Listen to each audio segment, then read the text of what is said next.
name is Grace Ross. I'm a production group leader in the body weld area. When I started back in 2006, I kind of shied away from some of the tougher jobs, but I was fortunate enough that I had a management team that treated me not as a female team member, but as a team member.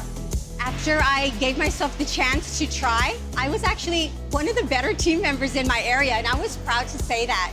I am Inga Braithwaite, Assembly Trim Manager. The women at this plant have a sense of pride.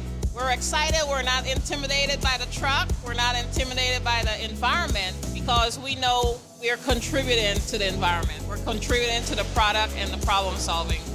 My name is Diana Maldonado. I'm a body weld specialist here at TMMTX. I've been here for 2.5 years. This is where I just fell in love with engineering. Women here take such pride in their work in building quality trucks. And I think that's my favorite, is just seeing how much passion everyone has and how we are such a great team. I think we look beyond the truck and we focus on the teamwork.